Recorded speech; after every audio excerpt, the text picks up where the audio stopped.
And we are back, episode 15. 15 episodes, boys. Feels pretty good. Damn, it does. 15. It feels like we're like very close quarters now, because usually I'm like looking to my side of you guys. You feel much straight on. Like I feel like I could touch you. Yeah, you can if you want. It's fine. It's a nice little handshake. It that is a was nice a little weird camera move there. Yeah, that might be some Matrix shit. Yeah, people are going to think that I'm coming out like the hand that came out of Mae Young. That's what that's going to be like right there. People are going to think that about me as well, though. Yeah. Oh, shit, where did this come from? Fucking That poltergeist. was a pretty nasty hand. Yeah, it was. So we are back. 15 episodes. Last week's episode, it was great, but audio, video, we were working on. We'll get there. It's still a slow build, man. Sometimes I'm working against time constraints, and I don't have the effort or the time to be able to sit there and tediously edit every freaking little change in the day. But this week is going to be good. I feel it's going to be great. We have a guest. Patrik No C Walker. He is a Dallas Cowboys beat writer, also covers WWE for Sporting News. We won't hold that first part against them. No, Some people make bad decisions, like Mike. Yeah, no. Well, listen, unfortunately, it was a decision not made by me. That was something that was passed on by my family. But you stuck with it. You could have chosen otherwise. Mm-hmm. My family are Patriot fans. My mom's a Giants fan. I'm a Niners fan. I chose that myself. That's a good point. Well, we grew up at a good time. We did. Yeah, we had a lot of good, yeah, people to choose from. If you're picking a football team in the 90s, you're picking one of those two teams. Yeah. Maybe you're the picking Packers. one of those teams. More than likely one of those Eagles two fans teams. had to suffer a little longer, but yeah, you got there. Out. Yeah, we got there. You made it. You made it there. Thankfully, and you have a victory over the Patriots, which I know a lot of our Patriots fan friends are probably not too thrilled about. Oh, no. But it is the week of Clash at the Castle. We're heading to Scotland, fellas. How are we feeling? I know by at this point, because SmackDown will be pre-taped. Yeah. No, I think it's yeah, it's gonna be pre-taped. So it's gonna be for us. It'll be pre-taped, but it'll be live for the people like in Scotland and England. Well, we live in the United States, Nick, so it's going to be pre-taped for us. Like you could probably go online and find a live feed if you wanted to. What is it? Like 5 hours ahead or 5 hours, right? So if you go online at like 3 p.m. 3 p.m. Maybe Friday. earlier. I don't know when they're gonna actually. Yeah, it'll probably still be. It's a classic Flanabam technicality. You had to just throw in there. That's right. For the 99.9% of us, it will be a taped show.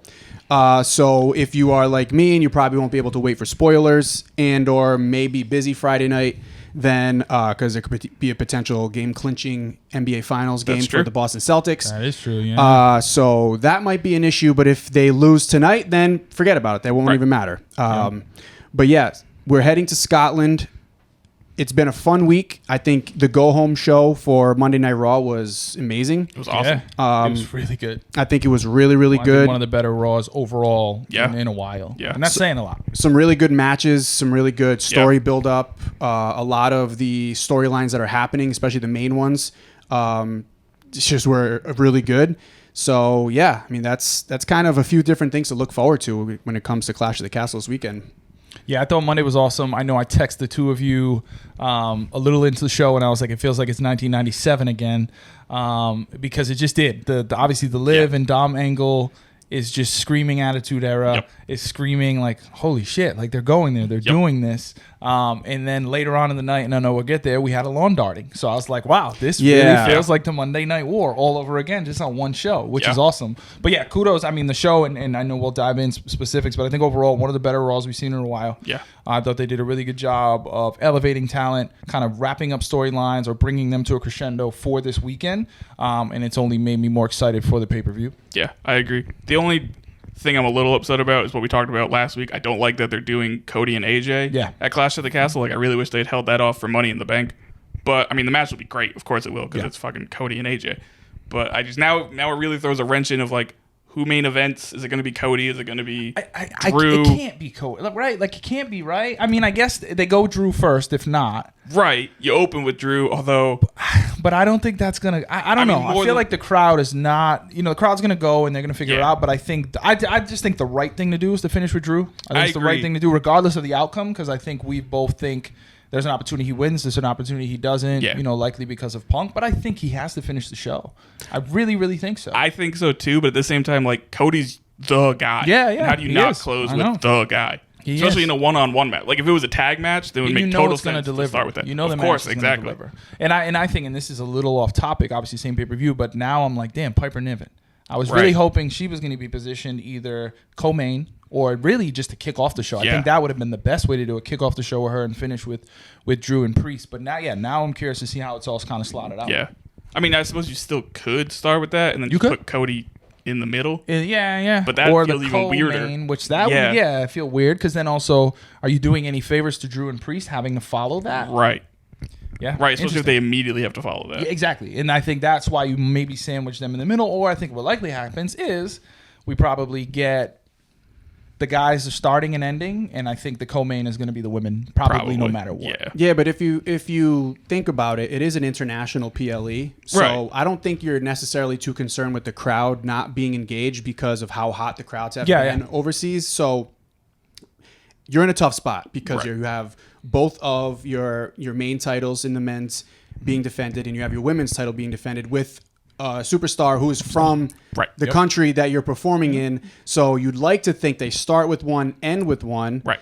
But I don't know. Maybe you just go back to back. Maybe you start with Cody and AJ, and then you end with back to back. The women's co-main event right into you because think about the pop that you're gonna get in both of those matches. Mm-hmm. Right. You don't need to necessarily start with one of those Scottish title matches on the card just because you want to split them up. I think you can absolutely put them back to back. You could, but WWE always really likes to start hot, and what's a hotter start than a hometown person? Mm-hmm. Like Cody Rhodes versus AJ Styles. For your WWE Undisputed Championship, that's the hottest. I think that would probably be my preference. Start with Cody and AJ, definitely, because it's going to be a banger, it's going to be great, the crowd's going to love it, and then finish with the native. Especially if Drew's going to lose, because you don't want that to start and then just damper the whole night. But you know what? I think Piper is more likely to lose than Drew. Oh, 100%. And I don't know if both of them lose to start and end the night. So I would rather see that back to back. So they both lose back to back? If that is going to be the thing?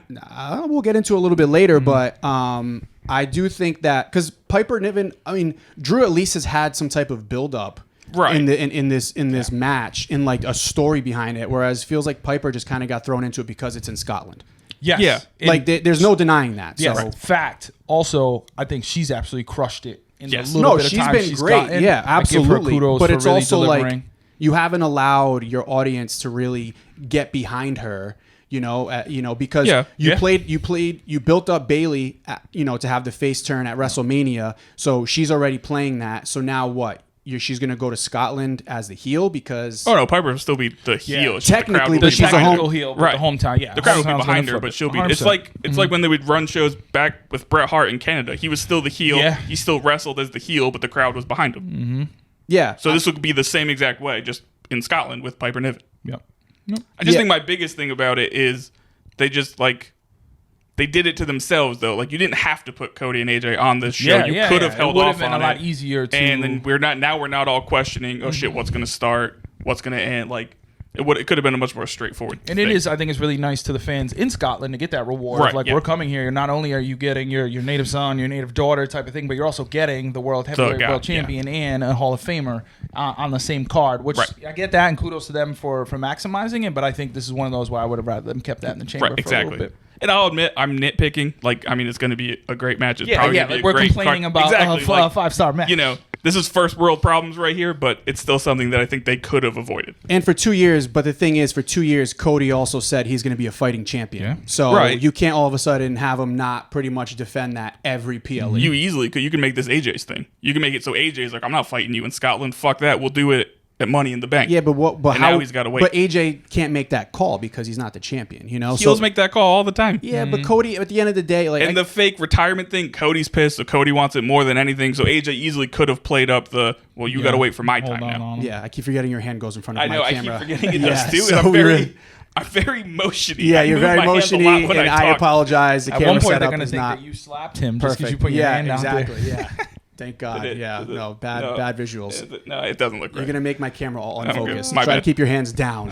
No, I can't make any promises. Hands to yourself. I'll try to lean back when I use my hand. Yeah, it's not perfect. Don't hit your head, though. That's, I didn't think about that when setting this up.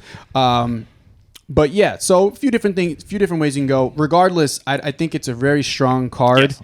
What else is on that card, Mike? Do you have that in front of you? So there's I'm trying to... There's the women's tag team match with... Jade Cargill, Bianca, It's going to be Shayna and Zoe and Alba Fire and Isla Dawn. Yeah. I love Isla Dawn. Same. By the way. I love her. So that's that match, which I think we know where that. I think we know what's going to happen there. That's probably the match I'm looking forward to the least. Yep. Are we getting too much Jade and Bianca? I don't know. They were on the commentary on Raw the other night. A little bit. Probably. It doesn't really. They've Hard built for me to say I don't want it, but no. I mean, it's great to see, but at the same time, it also feels like forced in a way, and I'm not very interested in anything. Not too interested. I'm not super interested in that whole build up to that match at all, really. Yeah, because there's no story. Right. There's no storyline there. It's just, hey. It's really just this is another opportunity to get Jade, I think, reps in the ring to get her and Bianca out there. But I think part of the reason why we're not as interested is because, and maybe this is me, I don't want to speak on behalf of y'all, but I'm already kind of looking ahead to that split. Same. And what that's going to look like. So it's hard for me to be like, okay, this is great, but when's the split going to happen?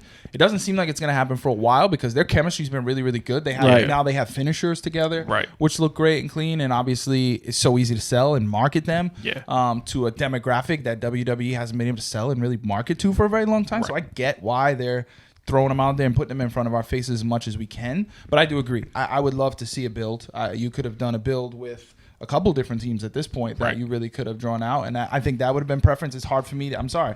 Shayna Baszler, Zoe Stark, Isla Dawn, Alba Fire, no shade to all of them, but I have no desire to really watch that because we know what the outcome's going to be. We know how it's going to end. I don't think it's going to prop up or push either of the other two teams. No. So I don't really get the end game of it. I think it was mostly just a way of, because I think both Alba and Isla are also Scottish. So it was like, hey, let's get you on your home country. And then you throw a third team in because like you guys also don't have to lose. Yeah. You can have this other team take the fall. Yeah. Yeah, I totally see Zoe Stark taking that. Same. I also would have much preferred if they just had Piper and Chelsea Green in that match instead of Piper being thrown into the championship match. Yeah. Although I kind of like them moving on from the tag division because they did that for a while already and moving on to something else. I really like Piper Niven, so I really like seeing her get the splits and gets a push. Up. I don't even need to see them split, but I would like to see her get more of a singles push. Yep. Yeah, I'd like to see a push too. I just like them together. I think they're anytime I can get Chelsea Green on my TV, it's a great duo. It's that perfect big strong enforcer with it's like two dudes with attitudes, but two chicks with swag. Chelsea Green's legs were hypnotizing. Yes, when she came out the other night. Yeah, they were. I was like, I had to stop and be like, oh, okay. Also, on top of that, Chelsea Green might just be the best character in wrestling right now. Her facial expressions are so good. When Piper was cutting a promo and she's behind her, like I was watching her the whole time. Exactly, yeah. Which is sort of distracting from Piper, but it's also like it's Chelsea Green and she's a G, so I have to keep my eyes on her. So yeah, that's the match I'm least interested in. You also have obviously Cody and AJ. You have Sammy and Chad Gable. Oh, that's right. I forgot about that one. Which is going to be really awesome. Good. And then, of course, you have Logan Paul and... Wait, no. Logan Paul's not on this one. No. Logan Paul's not on this one. Damian Priest and Drew McIntyre. Okay. Right. And that's the whole card. Five matches. 5. Okay. Classic Triple H. Era. Love it. PLE. No, it's good. Give everybody their own time, man. Get out of there 2.5. I'm not shitting on it. I'm just saying that's Triple H's thing. 5, maybe 6 matches on a PLE, and everybody gets like 20 minutes, and it's good to go. Yeah, no, I think it's a nice, concise card with potential for some title changes, and because something's got to happen, I think one title change. I think maybe only one title change. Only one, huh? Yeah. Gable, yeah. You think Gable's getting the IC title, and I think it's going to happen with Otis trying to actually turn on Gable, but he fucks up and hits Sammy. I can see that because then you still get the story. Exactly. The story can still play out. It's not over. It hasn't crescendoed. It's not. Where do we go next? Yeah, but unless Chad Gable chooses not to resign, which I highly, highly doubt, especially because rumor is they're very close if they haven't already resigned. And that is also what we saw this Monday. We essentially saw that where Otis was running to that corner. Who was there? Chad, and Chad moves out the way, and it was Sammy. So we already kind of alluded to it. Right? Haven't they done that enough already though? Like, wouldn't you think at this point maybe Otis full complete face pop whatever go to the next level is him saving Sammy and keeping Gable from winning this time around? Yeah, but that could also be for some reason something they want to save for like America as opposed to Scotland, possibly. I don't know. I'm just throwing that out there. I mean, you think but then you have Money in the Bank, and if you think Otis is potential for a Money in the Bank or being involved in that PLE in some way, shape, or form, because then how long are you going to keep his build? It's not like he's till SummerSlam. I think the SummerSlam match is Gable Otis. Right, but you got to give him something in between that. So that's right, why, right. He competes in the Money in the Bank. Matt, maybe that's where like the turn fully happens. And he even mentioned it this week, the things that he's lost. Right. And he mentioned the Money in the Bank by when he fell short with that. So that's kind of setting that up. It wouldn't surprise me as you start to see these vignettes for superstars submitting themselves into the Money in the Bank match. You see Otis is on Monday, right, where he's like, it's time for me to right my wrongs, and it's time, whatever. So I don't see it. I don't see Gable winning it yet. I don't know. Oh, I definitely do, because you got to do it soon. Like, he can't lose, because then where do you do the payoff? Yeah. Well, the whole point of the story is Gable winning the IC title to then have Otis go against him for the IC title, I think. The whole point of the story was to put the IC title on. You can't not put the title on Gable, I think timing-wise, I think it makes sense. To what you mentioned a minute ago about not being in America, I wonder if they save just Gable winning till they get back to America as well. I wonder if that payoff in total comes. Maybe that comes at Money in the Bank. I just feel like maybe there is some sort of run-in or something that happens here, similar to where Otis either tries to help Sammy and it backfires or vice versa, but Sammy holds onto the belt. And then that's where it comes at Money in the Bank, because it could all play out together. It could be where Otis is in the Money in the Bank, it doesn't go well, right, or even fucking Gable comes out, screws him out of Money in the Bank, or something where that payoff comes. Yeah, I don't know. I could see it happening Saturday, but I have a feeling it doesn't. I have a feeling the title doesn't change. I just feel like if you don't do it on Saturday, it's not going to feel as big when you finally do it. It's going to feel lesser because it's like, well, you already lost. Well, no, because the story is still so hot, though. Like, you're still getting crazy reaction from the crowd. The Alpha Academy story is, but Sammy is a part of it. Put Gable back in the ring with Sammy again and make it make sense is what you're saying. It's hard. Right. Like, I think it loses steam if he loses the match, in my opinion. Yeah, I don't know. I will say one thing I could see happening, to more your point, is Otis does actually successfully turn on Chad, but then Chad has a plan B, and that's where the Creed brothers come out and actually help Chad win. So you still get the turn from Otis and the big pop for him, but Chad still wins because he had the backup with Papa Angle going to be in Scotland this weekend. Yeah, no, it's all possibilities. To me, it doesn't seem likely that they pulled the trigger on that so soon, because Sammy is still a part of that storyline. Because what have they built for Sammy to move on from after this if he loses to Gable? Sammy could go into the Money in the Bank. But for what? What to like now? After 2 months, we have to just. Yeah, I know, but he's had the IC title for 2 months. But it's not like he's never had it before, though. He's also been IC champ before. But I always looked at this as a placeholder for him until they could get him back into the world title picture. Yeah. I always think the end goal for Sammy is the world title picture, and this was just a stopgap. I agree in a sense, but there's too many people ahead of him now. I think there's too many people ahead of him in the heavyweight division. When you look at the guys like CM Punk still has to come back, Drew's obviously still there. Right. You're still gonna have Gunther going to be involved. Right. Gunther's going to be the next world champion in my opinion. Cody Rhodes, and then AJ. You could always throw Randy Orton in. That's the other belt though on the other side. But I'm saying like in general, like I just don't see. I'm not saying he's going to be the guy, but he could be world champion. Because the IC title can change shows. Is that what that is? I think so. Yeah. Well, I mean, they set it up in the draft where no champion was going to be drafted, but they didn't set up any rules for like trades, like if a title, if a champion could be traded.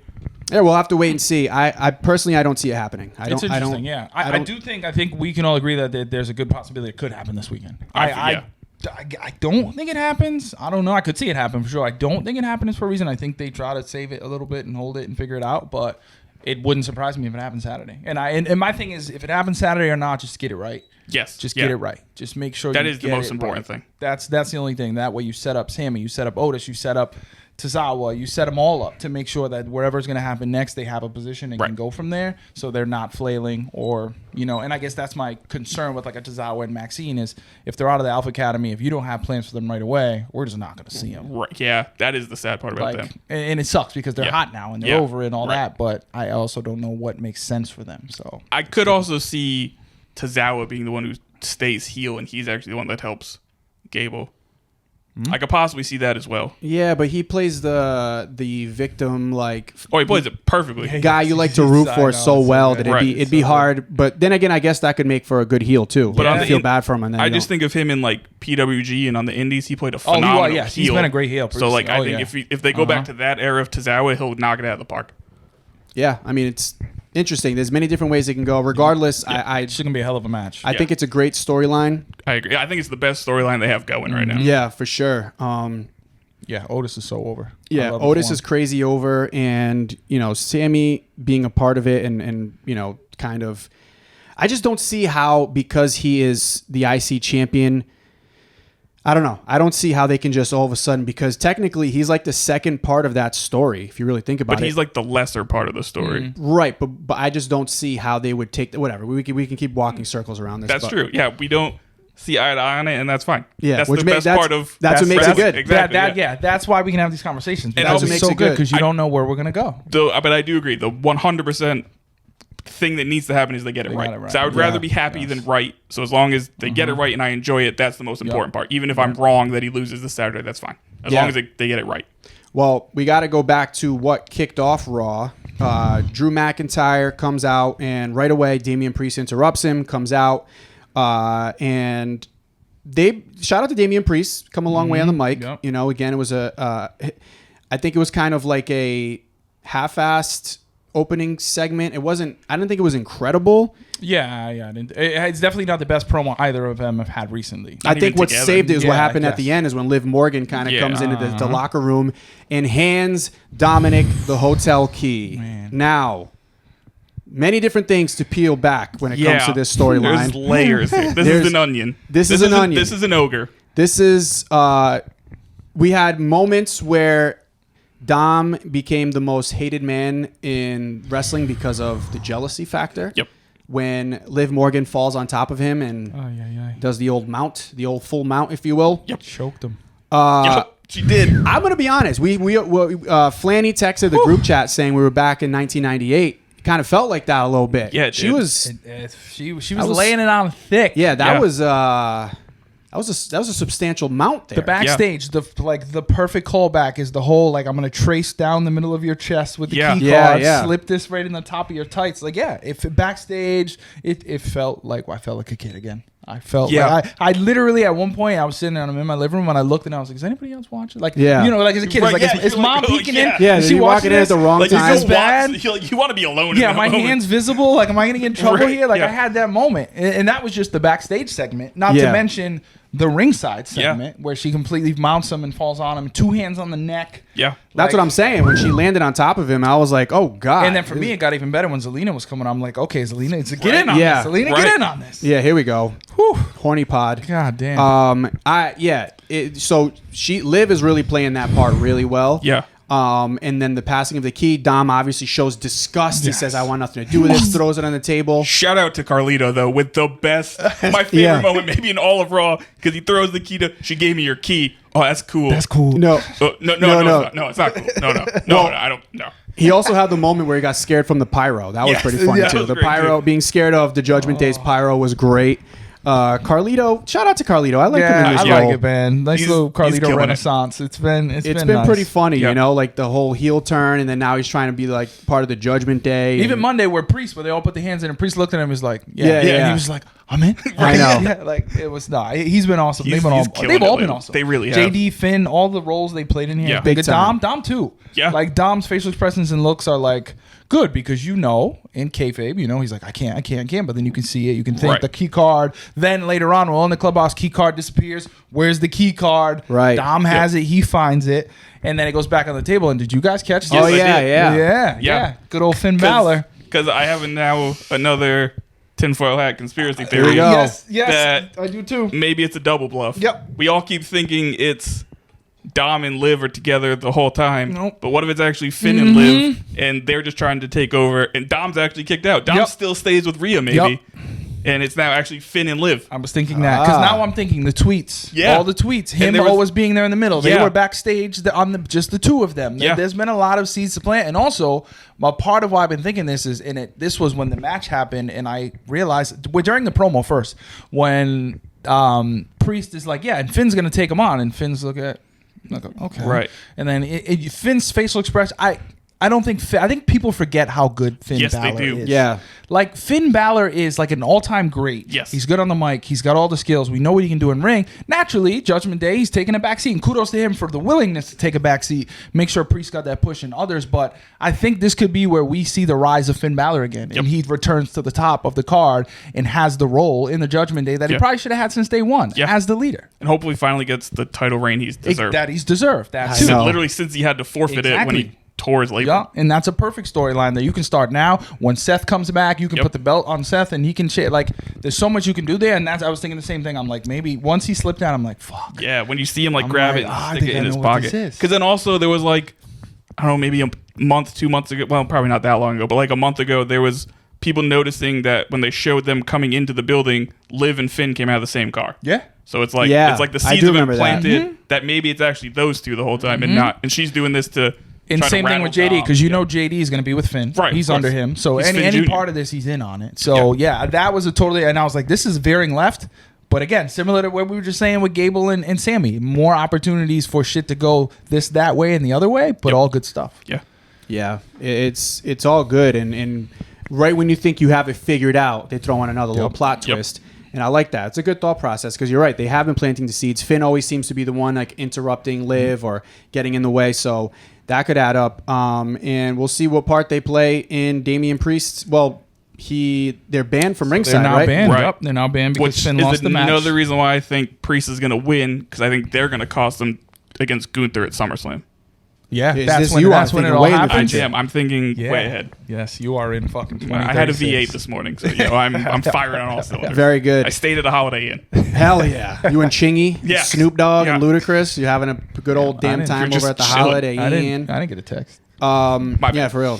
Also, shout out to Pat McAfee with one of the funniest things of the night when he says what do you say? The bum ass Judgment Day. Bum ass, but that from too. the bum ass Judgment Day. And I know we're gonna get into Ricochet probably a little longer, but that was so good too. Yeah, so fucking good. Yeah, man. Oh. He actually did a really good job as the ring announcer. Yes, I was like, oh, he could do this if that's what they want him to do. Yeah, but he's better on commentary. I missed my Sammy. 100%. She's the best. You can make a case she's the best thing in WWE right now. Yeah. Full stop. Yeah, she's great. That's why there was obviously a couple, tweets and thoughts of oh, Sam going to go with Ricochet. No, absolutely fucking not. Love Ricochet. We all love Ricochet. Ricochet to his part of the business and what he does compared to Sam and what she does, they're not on the same plane right now. Right. And that's not even a knock to Ricochet. No. Also, couples split between brands all the time nowadays. Look at Moxley and Renee. Well, they're together now. So well, yes. Well, but they were for a while. But they weren't Rhea together. And Buddy, they're on different Zelina brands. And Malachi on different brands. Charlotte and Andrade. They were for a while.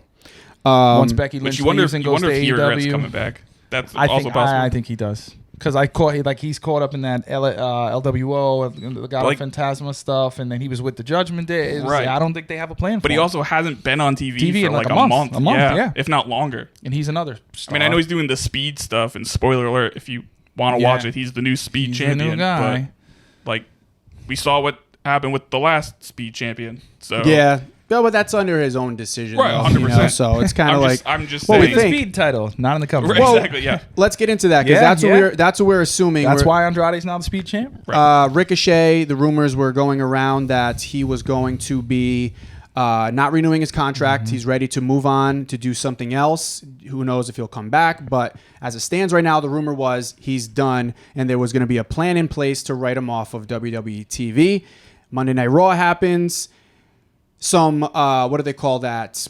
Foreshadowing when he says to Ilya, hey, I got your back. Right. And then I do want to separately talk about Ilya and Braun because I thought that match was awesome. And the fucking crowd in Toledo, shame on you. Yes, please. Yeah. Shame on you. We talked about this a couple weeks ago. The what chance got a fucking The what chance suck. During Priest's pride, and I think it kind of fucked Priest up. What are we doing? What are we doing? But also, sitting on your hands during the match of the night. Yeah. These dudes put on another banger for you. You don't deserve them.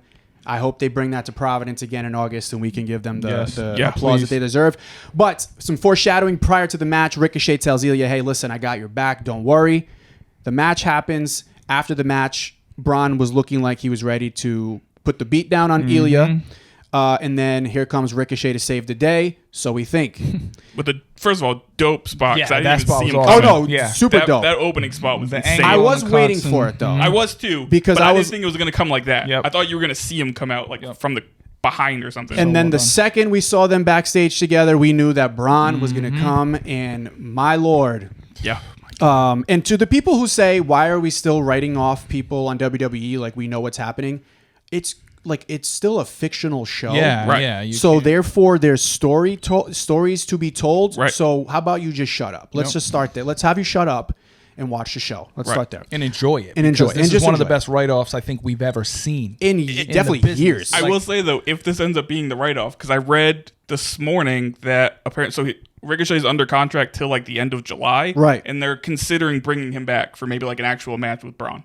Well, that's the thing. So here's the other part of it. So Braun goes on to throw him like a dart. Right. A la Kevin Nash, Rey Rey Mysterio, Mysterio. 96. Did you know, by the way, in that thing, Rey Mysterio was like, "No, throw me through the window." Yes, and from Kevin dark- Nash was like, "You'll You will fucking die. You will Yeah. die if doing you go that." to the ring. Yeah. Yeah, I Well- thought the timing was great coming off the episode of, Yeah. of Who Killed WCW last week. The callback Oh, was did awesome. they say that in that? Okay, I haven't watched that yet, so I didn't know. The if first they- episode is did when they? Nash says Oh, okay. that about Mysterio. Yep.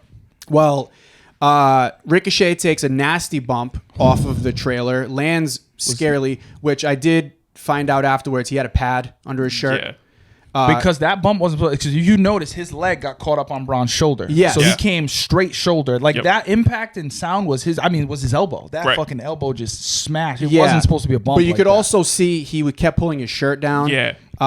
And when does Ricochet ever have a shirt on? Yeah. Right. So that was his way of keeping a pad on his back for the landing. So they were somewhat safe in this. and for the car spot because that's where In the car spot because the where the glass impact smashed. really- yeah. And that was insane. First of all, it does so many different things for Braun. It makes him look like an absolute unhinged savage. Because he did that after he just put on a banger Yeah. with one of the more Makes talented him look like up a and coming. fucking destroyer. He is Literally. the perfect mix of his father and uncle. He Yeah, really is. he really Like is. he's as crazy as his fucking uncle and his father, really. Yeah. but also But he's more like- athletic than both of them. Yes. Oh yeah. yeah. He is basically if they were combined. Yeah. 100%. With like a dash of Brock Lesnar in these early days, absolutely, with like yeah. the athleticism Right. and his speed and the pace in which he works. But what I loved about that match was the story being told and the pacing of it. Yeah. They didn't rush through shit. Nope. And this is what I love about matches that get booked properly. Instead of rushing them through and having it either be a squash, Ricochet coming out sooner than he should have, having some other fuckery happen. Yep. They allowed these two to showcase like, yo, we're going to put on a banger. The crowd's going to suck because they suck. That was Yeah. bullshit, bad. Toledo. They were bad during the main event too. They were just bad all night. They were bad. They were just not. I mean, it's Ohio. They're not in A-Town. Sorry, everybody listening in Ohio, but it's Ohio. Like, what do you expect? Outside of like Cleveland and Cincinnati. Yeah, it's Like those It's still towns get Ohio. decent Yeah. reactions, but like yeah, I mean, unless you're the Buckeyes or like Right. the finals I mean, like, when LeBron played there. they or get Puck, decent. or Puck, Ohio's own son. That's true. True. Yeah, it was not a good crowd at all. It was No. not. Not a good crowd, but great match. And Yeah. yeah, so Ricochet, we don't know. We assumed that was him being written off of television. Or maybe this is like, hey, we caught wind of all these rumors. Maybe Right. they're working something out behind the scenes. They're Probably working not. us. But maybe they're working us. Maybe they're like, hey, Ricochet's going to go away for a couple of weeks. And then, because we talked about it last week, we wanted as much of the Ricochet, Ilya, and Braun trio Yeah. matches that we could possibly get. Yeah. Because we're, Braun back to back now with two of the best workers in WWE. Yeah. Put on bangers. Yeah. Like held his own. Took those Goldberg comparisons and say, shove them up your ass. I can do this. I can really do this. I'm actually Brock Lesnar. Right, exactly. Circa 2002, 2003. Right. I'm not Goldberg. And the fact that it was him to send Ricochet to a medical facility. Yep. Samantha Irvin's acting. Oh, it was So so, good. man. so damn good. Running to the back. Yeah. Just, the crocodile tears. It was, Yeah. it was amazing. It was amazing. It was so good. It was perfect. And you felt like, oh man, because then you have like the behind the scenes understanding of like, oh, this is probably Right. the story that they had planned to write him off of WWE television. Which does lead me perfectly to one other conspiracy theory I thought of, in that we've now seen a partnership with TNA. So what if Ricochet actually does re-sign with WWE, but they you know, Place put him in at TNA for a while, so it looks like he actually left and that would be possible. cool. Fuck. Wrestle there for a while. In full kayfabe. Yeah, like in 100%. full kayfabe. Like we announce all think he's a TNA, all TNA these wrestler, things. not Right. a WWE guy working in TNA. That would be cool. That's Because I definitely think he possible. would, as much as I think he would do well in AEW, I think he's a superstar in Yes. TNA. Like he's Yeah. gonna go to He'd AEW, and be I just world don't have champion the in TNA. faith that they'd give him the push that they want. But There's I also think he too goes many to people TNA. there. That's my thing. Yeah, I think he goes to TNA, and they see his stardom Yes. from day What one. I want to happen is he goes to AEW, wrestles Ospreay at All In, because that's what they're trying And to I know do. Ospreay, at least in the dirt, she's just been begging him. Yeah, to come. 100%. Right. Begging him to But come. then that's it. Like, he doesn't actually sign with them. Yeah. He does that match, and then he goes somewhere else. Or a bunch of other places. Like, I would love to see him in New Japan again. Oh, yeah. Yeah. Have him in the G1. Fuck yeah. And the thing I love is that name Ricochet is with him. That's his name, Yeah. so we don't have to worry about another name or anything Yeah. random. He doesn't have to be gonna Trevor Ricochet. Mann anywhere Yeah, or I anything know like his that. name. Ricochet. People saying that he would be, maybe bring back Prince Puma, but I think that's That's owned, I think, that's by Lucha owned by Underground. Lucha Underground. Yeah, so Although he could go with CM Punk and be Ricochet. Ricochet. That's what he put that on his Instagram. So he put the picture of, I guess WWE put up the picture of like him on the car, and he put Rip in all capitals as an Yeah. RIP O'Shea. Yeah, That was Punk's comment. anything's I possible. was just waiting for Braun Breaker to go. It's real glass, cry me a That's, river. I was really hoping that would happen too. Because there's Yeah. been a few callbacks, and there's Yes. one on NXT I want to talk about. A Yes. very direct AEW callback from this week too.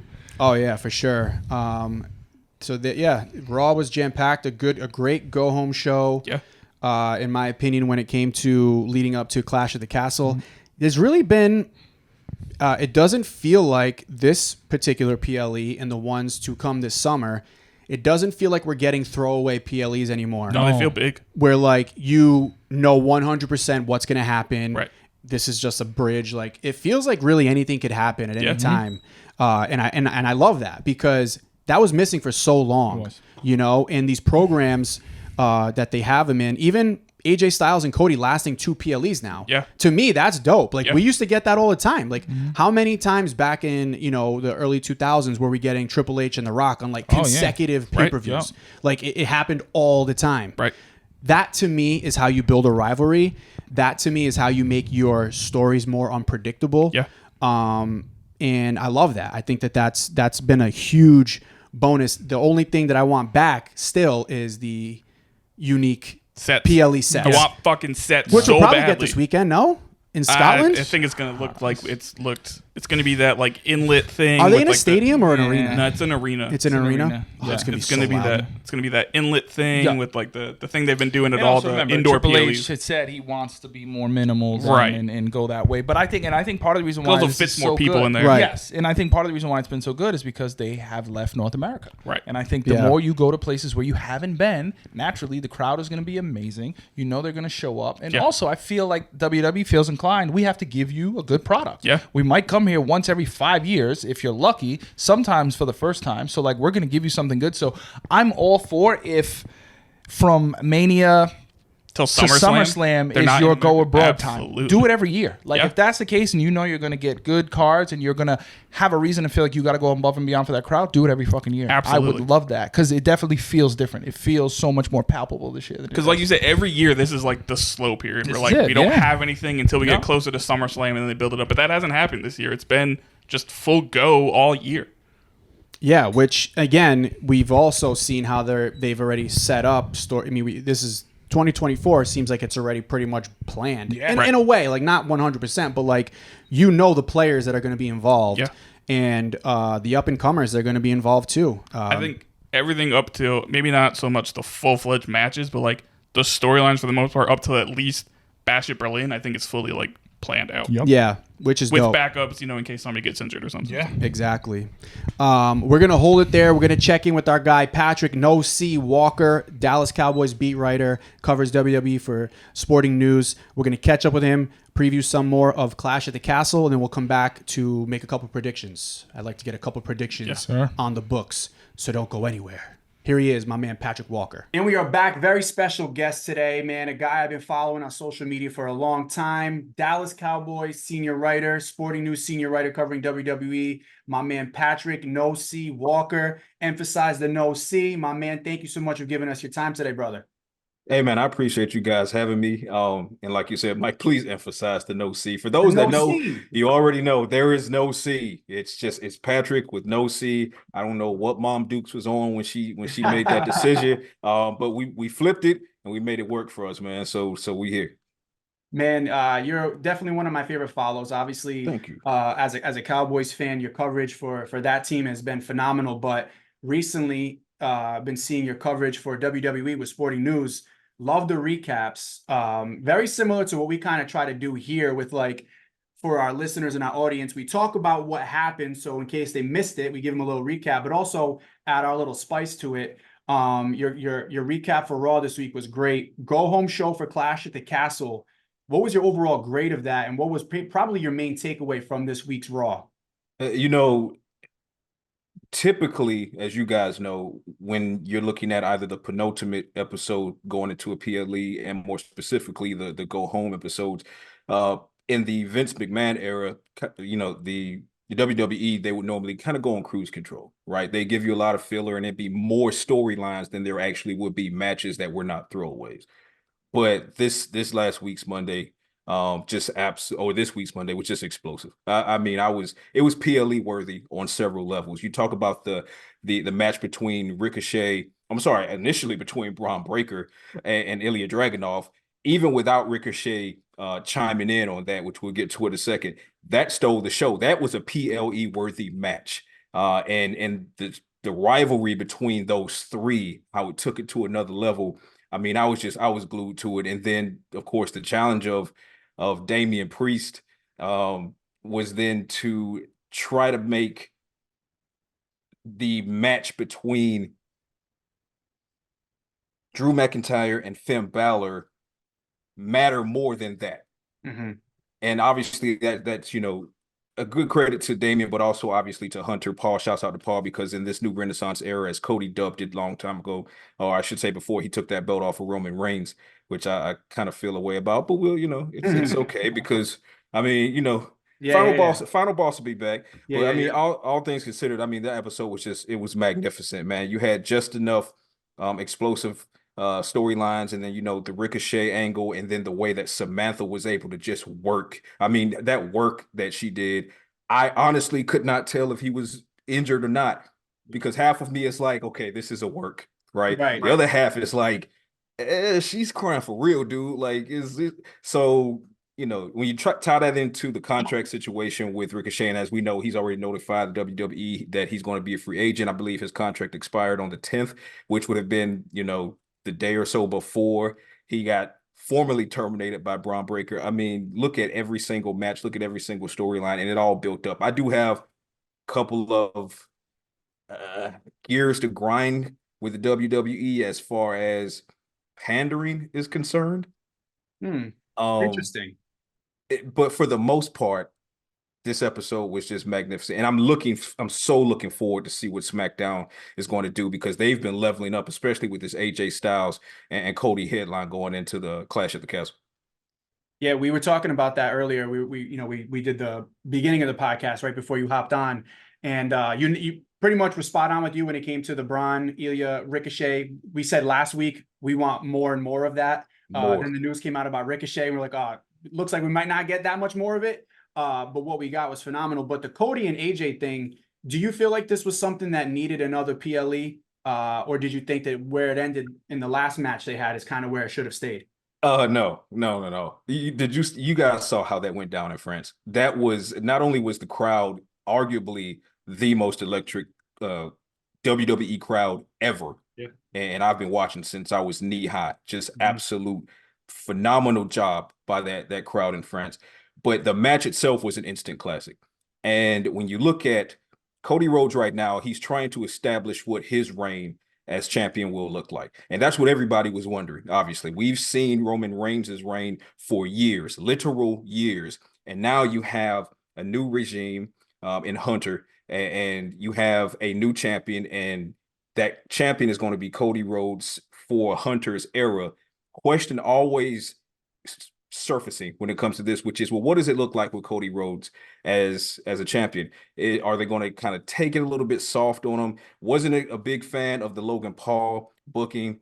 I know why they did it, but I feel like in those types of situations, they have to be careful, fellas, because for those that are wondering and already pre-accusing the booking situation for Cody being okay, well, they're going to try to take it soft to extend his reign and things like that because you don't have Roman in right now, so that hiatus is going to come back with a different storyline. Maybe Roman turns face, conversation for another day. But when you have him trying to help put over Logan, not that Logan needs to be put over, but credibility wise, he still needs to be put over.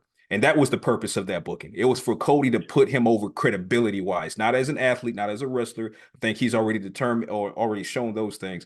But when you talk about AJ Styles, that's going to be, I think that's a trilogy waiting to happen. I think that ends at WrestleMania. I don't think that you allow that to be minimized by just one match, especially when you look at who we're talking about. Cody Rhodes and that legacy, AJ Styles and his legacy, the fact that Cody grew up looking up to AJ, the fact that these are both two Atlanta boys, and by the way, you're talking to an Atlanta boy, so I can't get enough. I can't get enough of the two Atlanta boys going at it. Also, shout out to Braun Breaker. You saw this talent coming out of Georgia, but yeah, let me chill. Okay. Let me chill. But yeah, you got to give us more, AJ and Cody, and the nod to Mark Henry as far as the full retirement. I mean, like, they're really cooking with that. So I can't wait to see more of that. Obviously, I think we can all come to a consensus, and that it's a safe bet that Cody's not going to drop this belt at Clash. But again, I do think you keep this storyline going as long as possible. And if nothing else, because you need to determine who else is worthy to actually challenge Cody and make you think that they have a real shot of taking that belt off of him. Right now, seems like AJ's the only one who could. Maybe Gunther, but I think that's down the road because Gunther still has to face off with Damian. And will that be Damian or will that be Gunther versus Drew? And then how does Sheamus, potential Mr. Money in the Bank, how does that kind of play into it? So, man, what a time to be alive, baby. Do you think maybe they rushed the rematch a little bit, though? Like, do you think they should do it at Clash of the Castle? Or do you think maybe they should have held off, do it at SummerSlam or Money in the Bank, or like do something so you can extend this a little bit longer than what they've done so far? I think I see your point, and you're not wrong. And I think it's a situation where making this an I Quit match gives you your extension. Because if we can agree that it's very unlikely that Cody drops this belt at the castle, then that probably means AJ said I quit. And if he says I quit, that means AJ is probably going on a planned hiatus to build him up for a pop when he comes back. And then the question then is, when does he come back? So Cody will then have other opponents challenging for the belt between, the second match, the rematch, and then the third match. But that gives you months and months as a WWE fan wondering, well, is he coming back for the Rumble? Doubt it. If he quits right now at Castle, he's not going to be back for Slam. He's not going to be back for Rumble. Or maybe he makes an appearance at Rumble without actually throwing hands with Cody, but that sets you up for road to WrestleMania. So there are a lot of paths to take, but I think it was a masterstroke to make this an I Quit match because that does give you the ability to stretch the timeline. I wanted to shift a little bit, still staying with Clash of the Castle, but to the other world title match that we have between Damian and Drew. So we've talked a lot about, as you mentioned, they've set it up to where this can go many different ways, knowing that Gunther is there waiting at SummerSlam, knowing that a potential CM Punk is there waiting, may or may not be ready. It may play a factor this weekend. So I'm curious in your thoughts, what you think is either a likely outcome or Saturday, or even potentially the outcome that you'd love to see Saturday in that match in terms of long-term booking towards Mania. This is such a tenuous subject when it comes to, is Damian Priest a temporary champion or is he not? Is he a transitional champion, which is what Drew called him? And if he drops the belt to Drew at Castle, then Drew was right. But then how do you justify him not dropping the belt in Glasgow to Drew? All things considered, what happened with Drew. So I think you have to write the storyline going into Castle as, if Drew's not going to take this belt, it has to be Punk who costs him. It has to be, because that's the only way to justify there not being riots in the streets in Scotland. Yeah. Right, because that's the only way that and a Judgment Day being ringside too, because exactly ringside. So you need something. You need something because Drew defeated Finn, Damian took that page right out of the final boss's playbook and said, hey, if you can beat my guys, then my guys will be banned from ringside. If you can't beat my guys, then me and my guys are going to beat that ass. Yeah. But I think that with Judgment Day not being ringside, it sets it up for, number one, it to be potentially a clean victory for Drew, and he needs that. And same for Damian. If it turns out to be a victory for Damian, it needs to be a clean victory, because one thing about Damian and just Judgment Day as a whole is, for me, it's not that it's too much interference, but it's now an expected interference, which kind of puts a black eye on almost every one of the victories. And I think that's why Damian is really trying his hardest to stand out. And that's why I think eventually, very soon, he turns face. Yeah. Because he's time and again over these past several weeks, Damian Priest is trying to prove he does not need Judgment Day. Okay, well, you're going into Glasgow against Drew McIntyre, a potential future Hall of Famer.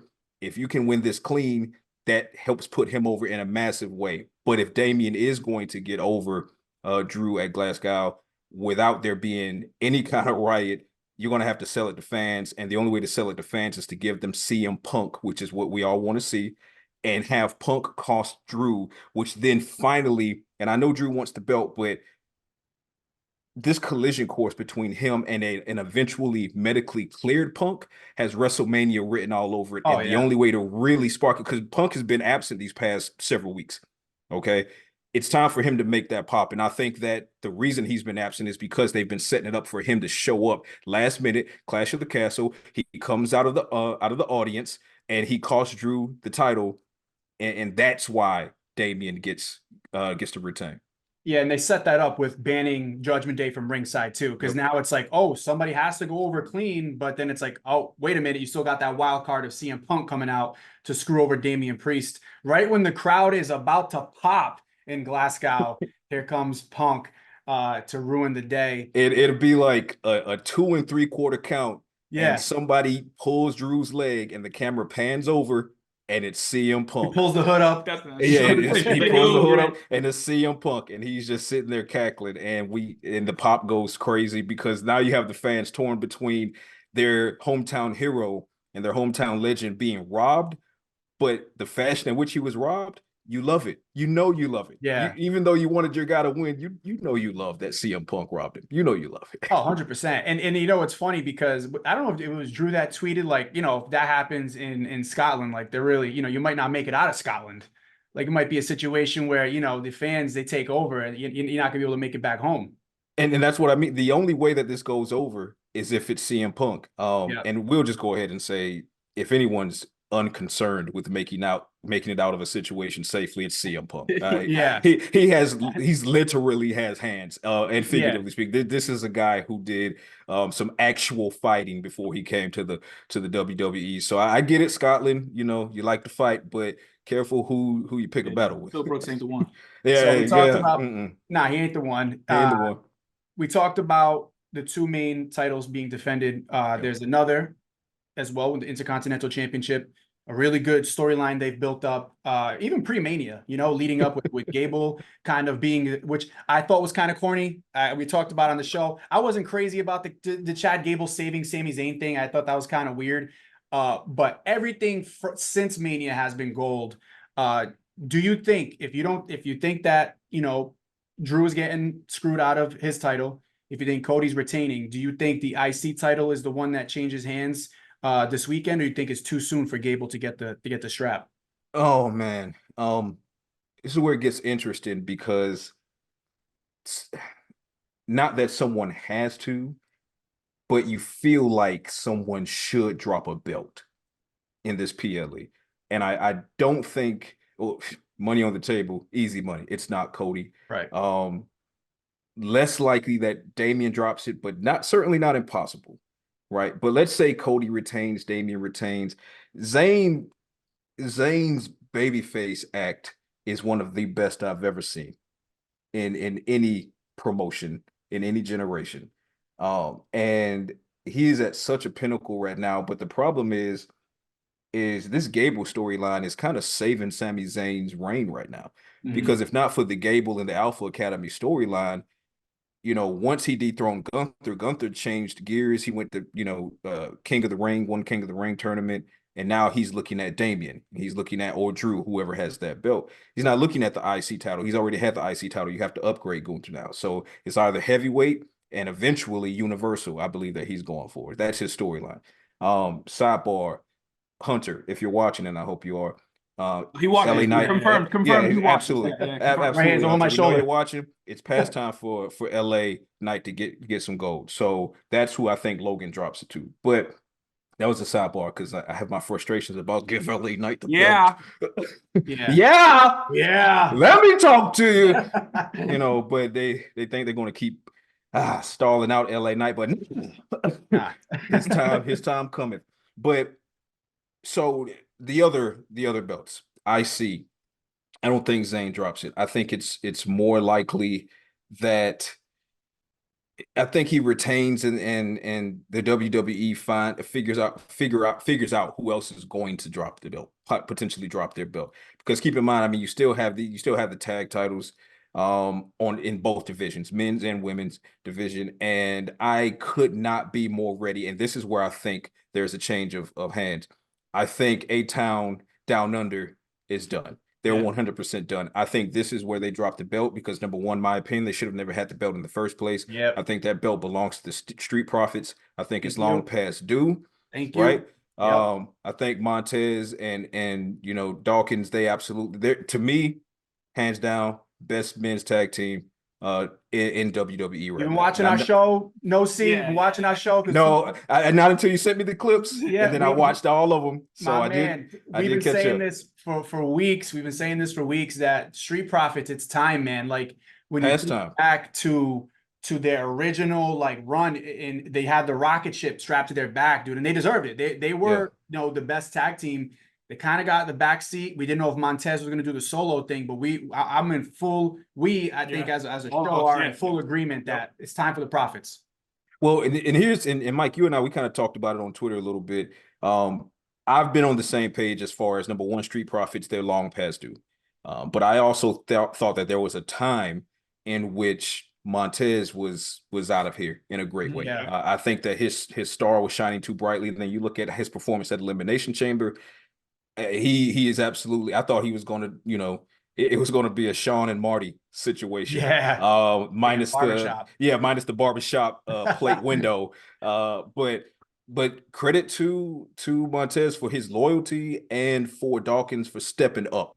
I mean, Dawkins has really taken that next step, and he's basically matching everything that Montez is able to do, and that's impressive. But for them to lose in that tournament, I couldn't shake my head hard enough. So I think that between Street Profits being the rightful owners of the tag team titles, in my eyes, in addition to this fracture that's now happening between Austin Theory and Grayson Waller, with Grayson Waller trying to hog the spotlight in Austin Theory. So now you have a situation where Austin Theory might turn face, and that's going to be rare for him. But I think this is the perfect way to turn him face and make it believable.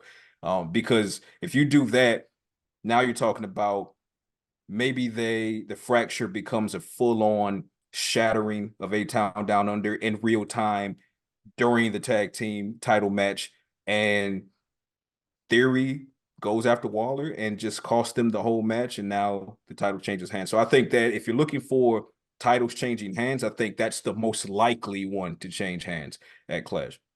Yeah, and then we'll get what we're hoping to be the next rivalry if the Profits do get the titles with the Tongas. I think that's setting up for a nice rivalry there. I mean, your bloodline, you got to be liking the prospect. But this, man, don't give me that Temu bloodline shit. That's nobody ordered. Who ordered this bloodline from Wish? This is not it. It did come from Japan. It did come from Japan. That's a good point. So. Yeah, fair.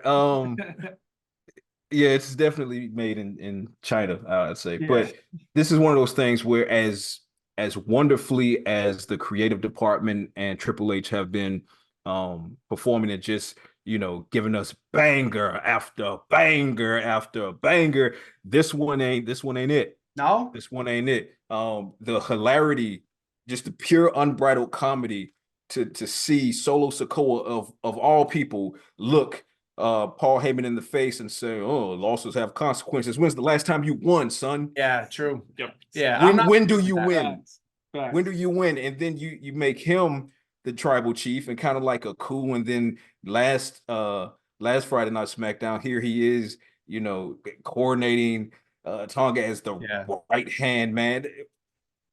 Listen, you're not feeling it. When Roman comes back and starts decapitating all of you bums, I can't wait. There's gonna be a lot of ass whoopings. A lot of them, and it needs to happen that way. And I'm looking forward to, my prediction is that not only does Roman come back and turn face to reacquire the tribal chief, the tribal chiefdom, right? The chiefdom, right?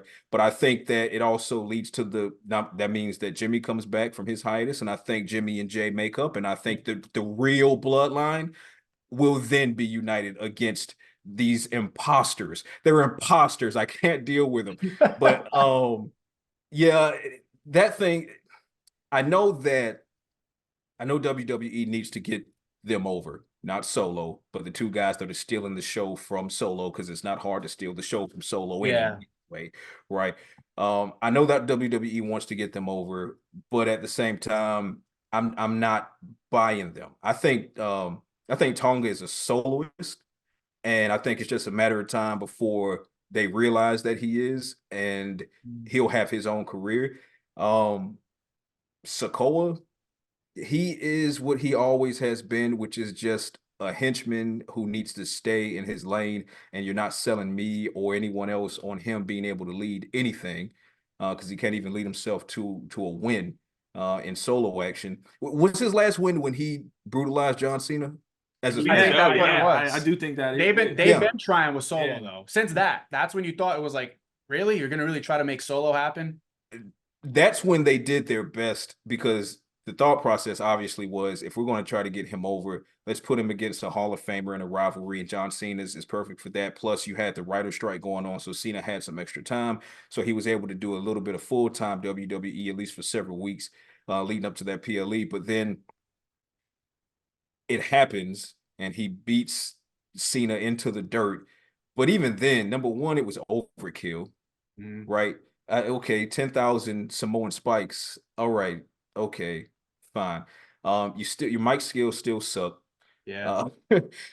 You have in-ring ability, but it's not to the point where anybody believes that you're not as good as your dad. Let's put it that way, right?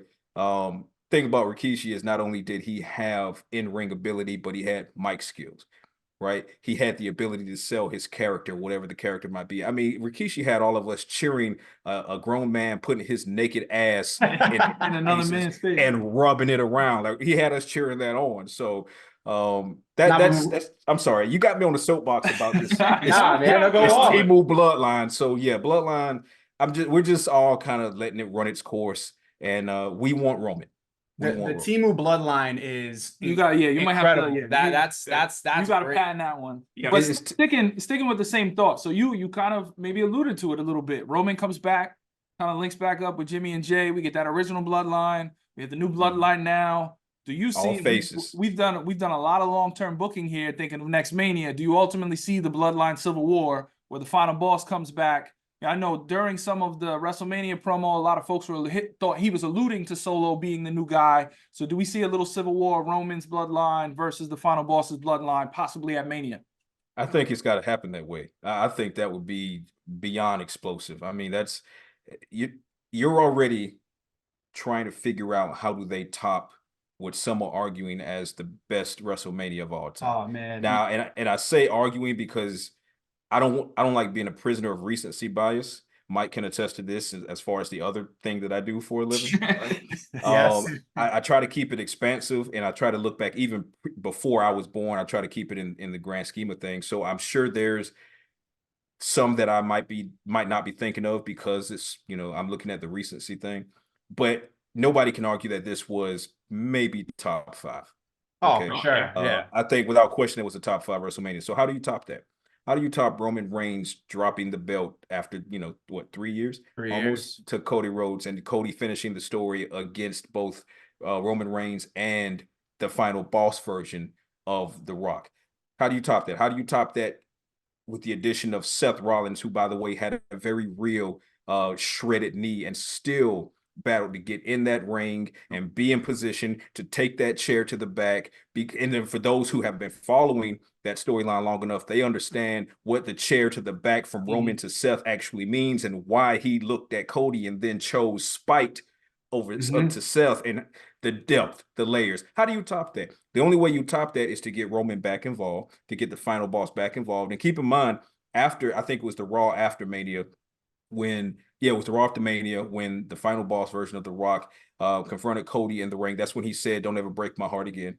But he also intimated that he told everybody, he said, "I'm going to step away. I got some other things to do." But then he said, "I'll be back." Yep.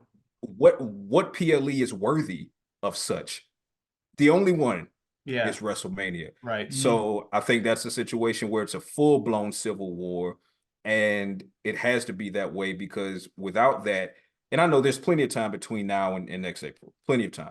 New storylines will pop up, and some of those storylines will be PLE worthy. One or two will be worthy of being WrestleMania matches, Rhea versus Liv, for example. That's got to have, I think that's WrestleMania written all over it. But we also don't know when she comes back. So, we might get the first match, Rhea versus Liv, maybe at Rumble if she's cleared. We'll see. But those are the types of storylines that are definitely going to be in the making. When does Becky come back from her free agency? Right. And I say when because I don't see her anywhere else, especially with Seth being in WWE. I don't see that. So when does she come back? How does she factor into the Liv Morgan equation, considering what just happened with her and then Dom? And then now maybe Becky goes at Dom. See, now I'm creative. My juices are working. Maybe Becky goes at Dom. That's what we do here. That's what we do. Becky goes at Dom for costing her not once but twice. But then Rhea's looking at Becky, and keep in mind both of those women already, right? Oh, yeah. Because of their most recent PLE clash. So many layers to this, but the headline of all headlines has to involve Roman coming back, The Rock coming back, that Bloodline civil war, and then Cody taking advantage of all of that and retaining at WrestleMania. Because now we talked about what are Cody's matches going to look like over the first 12 months of his reign. Well, we know we're going to get two bangers from him and AJ.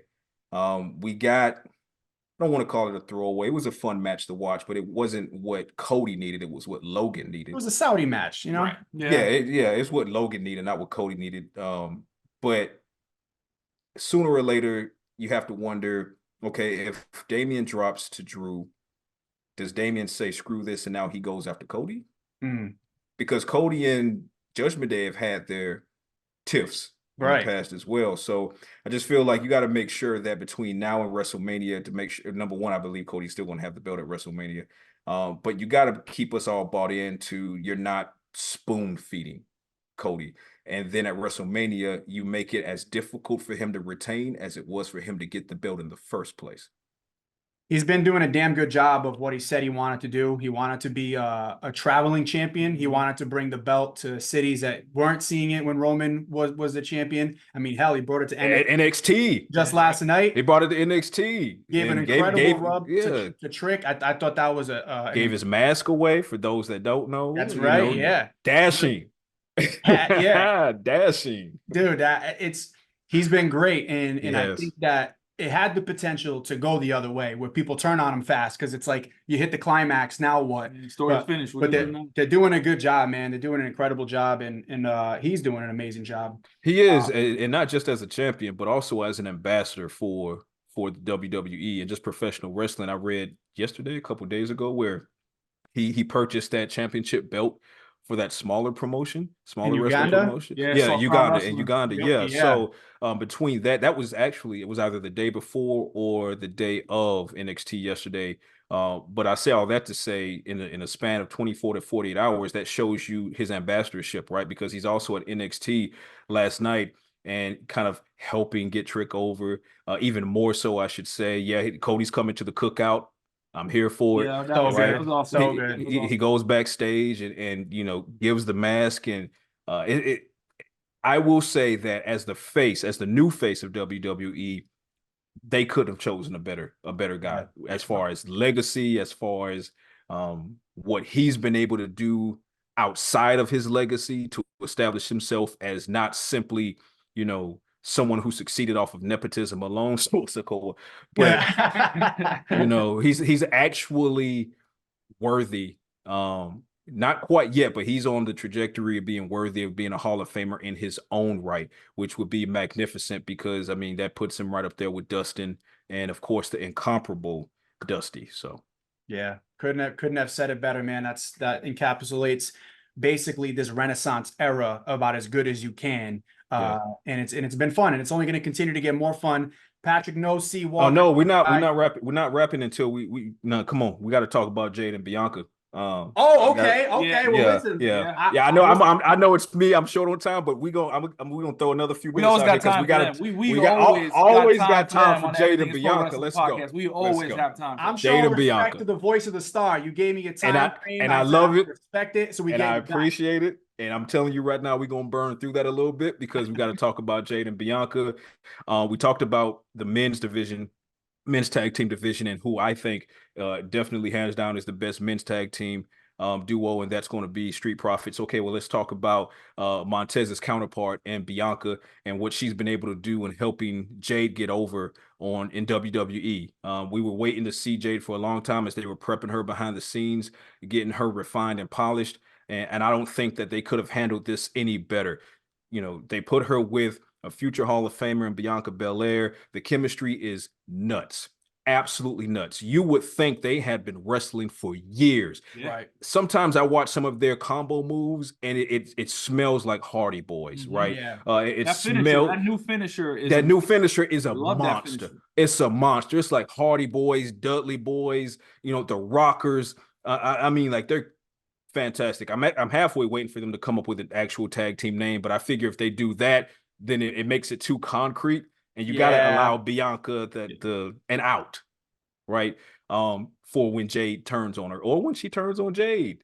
You know what's happening, though. It's gonna happen. It's gonna happen. And I would actually love that. Now that you alluded, I would love to see it from Bianca, because I would love to see heel work from Bianca. I think I don't know that folks necessarily are expecting it or have thought about it, but I think she would absolutely crush it. I feel like Jade works better as a heel, though. She does. She absolutely does. On her own, because of her just sheer she's a force. Her aura. It's aura. Her aura, like her presence, she's just built like you can't even compare it to a statue. She's built better than a statue. Like she's ridiculous to look at. And I think the future sets up for her, probably leaning more towards the heel. But we haven't really ever seen Bianca as a heel, so it's possible. Right, and Bianca's been face for so long. I think she's in the same breath as Bailey. Could we actually fathom Xavier Woods turning heel? Yeah, trying. That's actually a great so every time I try to fathom it, I have such a hard time. So that's an example of like someone who's been face for so long, and baby face to be more specific, that's kind of all you see them as, and that's fine because they're thriving in that role.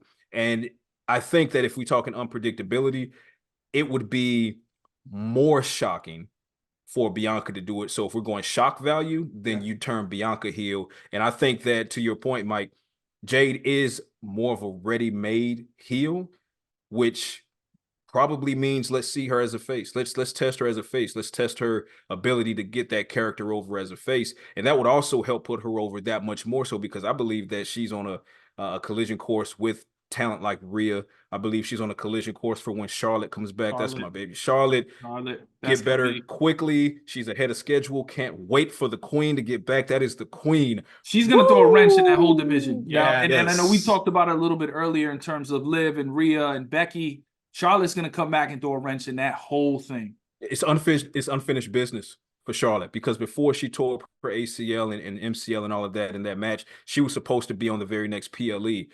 So I think when she comes back, like you said, she's 100% going to insert herself into that Rhea storyline, that Liv storyline, which is basically all. And when Becky comes back, it's basically to say, have you all forgotten who the queen is? And I for one can't wait. But Bianca, Jade, killing it. And Kabuki Warriors, you could put them up there as far as arguably one of the best women's tag team. But, right now, Asuka's injured. She's dealing with a knee situation. How long is she going to be out? Io is I'm proud of Io in the capacity of she's not letting the injury to Asuka and the absence of Bailey, as far as Bailey defecting, turn down damage control, Io has now found a way to turn up damage control even more so, because I mean, you get a win and you go backstage and you're like, something's got to change. I'm like, ooh, I know. I like that. How fed up are you? Even her just getting back into the ring after Dakota and Kyrie had did their thing, like, no, we ain't done. I'm about to double on this, and she's gonna not done. Yeah, Io is in maniac mode right now. We've seen Io kind of teeter around maniac mode, but she's always been, for the most part, tied to others like Dakota. Then it was Bailey being the leader and things like that. But have we seen Io lead the faction, and with the mania that she's leading the faction right now, where it's just like, if you look at, I think some factions are about to come to an end. Yes. Judgment Day is about to come to an end. Damage Control is about to come to an end. Bloodline, as we know it, is already gone because nobody ordered Temu. The TikTok shop. Alpha Academy. That's Alpha Academy. Well, now it's Beta Academy, because Otis. It's time. Clash of the Castle. Facts. Otis put hands on Chad. It's past time. That's why I think Zayn's going to retain, because I think that Otis is going to do just enough over the course of the match to make you think Gable is going to take it. But when push comes to absolute shove at the last possible second, Otis is going to break Chad in half, and that's how Sami is going to retain. That's going to destroy Alpha Academy, but then it's going to be reborn with the Creed brothers. But we'll talk about that another time. You definitely haven't listened to the show. There's no other way around this. You absolutely haven't listened. We're just on the same page. We're on the same page. We want the same things. We want greatness. Giving us thumbs up. Even with Zoom is randomly giving us thumb up. Like, what these new Zoom features? They talk about Temu. We got Temu Zoom now. It's just doing too much, man. So we're on the same page in terms of the Creeds and Ivy. Do you see Kurt Angle at some point working his way into this angle, for, no pun intended? Do you see it? The You Suck chants have started. Obviously, there's so much natural comparisons and synergy there. Jason Jordan, Kurt Angle's real son, is still backstage at WWE. So do you see him potentially being a factor in this at some point down the line?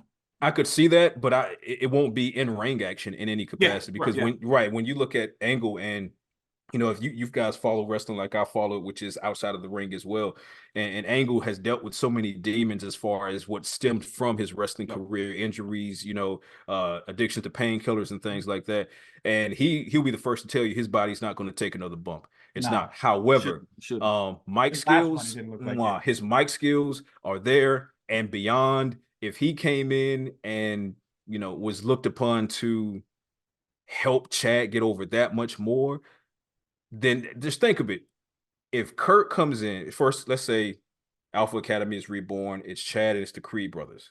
Okay, well, that's a ready-made package, because these are actual wrestlers that are now packaged together. How can you justify not getting Kurt Angle involved in some way, shape, or form? So I'm with you on that. I don't know that it would happen, but he also has said that he's open to helping out WWE in whatever fashion they need him, as long as it's not in ring action. So who knows? What I would like to see, though, is once Otis puts these hands on Chad at Clash of the Castle, I want to see.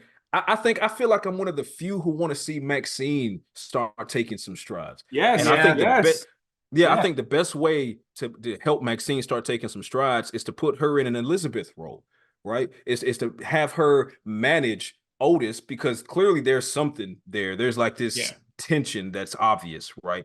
I don't know how Akira Tozawa would fit in that equation, but maybe it's a situation where Maxine manages both of them. But I think that would be a perfect situation where Maxine can get more mic time, and when the time comes here and there, she gets in the ring and kind of builds up her status, and she starts getting better and better opponents. The goal should be to keep her, to get her improving on the mic, to keep her in the spotlight, and to put her in a position of power, so to speak, because right now she's way too meek.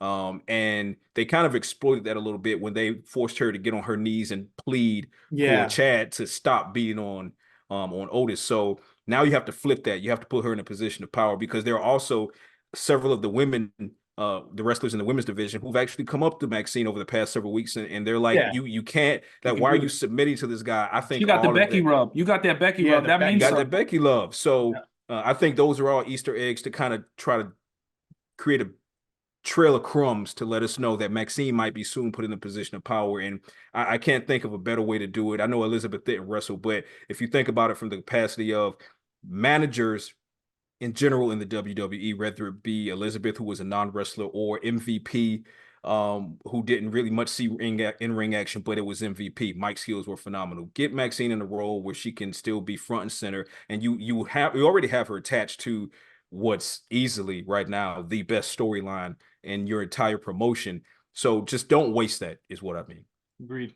Yeah, and yeah, they've definitely been kind of, like you said, planting the seeds, little Easter eggs of showing like, hey, this is somebody we do see as a future, somewhat of a star because of all of the, the Beckys and what was it, Cody or somebody else kind of, not Cody. There was somebody else that made it that said to her like, hey, you did too. Maybe it was Sammy, maybe Sammy. So I'm thinking, but it was also help me out. There was another situation where there was the one who manages the Creed brothers. You know who I'm talking about? Ivy Nile. Yeah, Ivy Nile. Yeah, Ivy Nile. Ivy Nile had a conversation with Maxine backstage as well, and basically, and that's because Chad interrupted that conversation. Yeah, she was basically. Ivy Nile right. Ivy Nile was trying to tell Maxine like, you don't have to put up with that. You're stronger than that. You're better than that. And that's when Chad came in and was like, "What are you doing? Yeah, don't talk to her." Little Easter eggs like that, where it's like Maxine is going to start believing in her own power. And I'm telling you, seeing Otis, although it was him carrying both Tozawa and Maxine away, but when he picked up Maxine, I had an immediate flashback, and it was Macho Man picking up Elizabeth. Yeah. And so I mean, like, hey, Easter eggs, right? And Otis has been there before with Mandy Rose, so he has that experience. And he didn't mention her. He mentioned his peach, on Monday and that, and I think it's natural. We also can't forget that Maxine, though we probably want to forget it, Maxim Male Models had a similar role where she was in that manager role, that bit of that mouthpiece. And we've been talking about it lately. Her level, that she's risen to week after week after week these last few months, climbing. In the ring, on the mic, her ring IQ, the way she's been perfectly positioned and perfectly handled this whole storyline, she's put in the work and she deserves it. She does. And I mean, to be honest with you, she deserves it more than some others like, and this is not a knock to someone like Zelina Vega, but Zelina Vega has been such a background player for these past several months. Ever since she lost to Rhea in Puerto Rico, it's kind of been like, what's her role here? Now, I see what they're doing, and masterful job of including social media as far as using that to kind of set this rivalry off. And then in my review of Raw 2 weeks ago, I want to say, that was right around the time. Yeah, that was when Liv kissed Dom, and then after that on social media, on Twitter or X, however you want to call it, that's when Vega replied to WWE's clip of the moment, and Vega basically threw a lot of shade at Liv and was like, that couldn't be me. I could never do something that trifling, basically. And Liv quote tweeted and was like, "Oh, but you could drop your belt on your home turf to Rhea." Right. So in that preview, I was just like, okay, there it is. There's a rivalry to look out for. And then here we are a couple days ago on Raw, Zelina Vega, Liv Morgan. So maybe they're trying to pull Zelina back to the forefront, at least make her a quality mid-card. But as it stands, I personally would rather see them put some push behind Maxine over using that energy towards Zelina Vega, at least until they figure out what they want to do with Zelina, because there's no way in hell, heaven, or earth in between that Zelina's going to take the belt off of Liv. It's not going to happen. So, use that time wisely and give Maxine some push, because I think it starts this Saturday in Glasgow when Chad Gable catches those Otis hands. Yeah, man, and that's kind of we talked about that before too, and that was my prediction. Is I think it's makes more sense for Otis to teeter that line of who he's going to help out, and they've done it the last 2 weeks, where even Monday night he finally kind of snapped on Chad and walked out on him, where he's eventually going to have to be the one that screws over Chad Gable and really end the Alpha Academy. But we're right on par with that. What I need to happen, and then we'll wrap. What I need to happen, first of all, to my point, I need Maxine to be the one to slap Chad. Yeah, hell yeah. I need Maxine to haul off and slap Chad. So I need, once Chad slaps Otis again, because it's going to happen. Yeah. And Otis is head turned and he's thinking about what should he do, and we're all sitting there suspenseful. Maxine walks up to Chad and slaps the hell out of him, and then Chad goes after Maxine, and that's when Otis puts him through the earth. Yes. Yeah. Yes. That's what I need. And World's strongest slam. and then Takawa jumps on Chad's back and like a little spider monkey and let the chaos ensue. I don't know if he like a spider monkey, Chad. Yeah, man. A little Talladega Nights on him. You know what I'm saying? Yeah, always. Patrik No C Walker, my guy. I love that. Listen, the voice of the star, America's team. You come in here, you're doing so many different things. You even dictate the time frame of the interviews. Listen, I feel like I'm Temu Bloodline right now, and the tribal chief just walked in and started controlling my interview. I love it. Listen, man. First and foremost, let me just thank you guys for having me on. Like I said earlier at the top of this episode, I have quite literally been a passionate wrestling fan. WWF, ECW.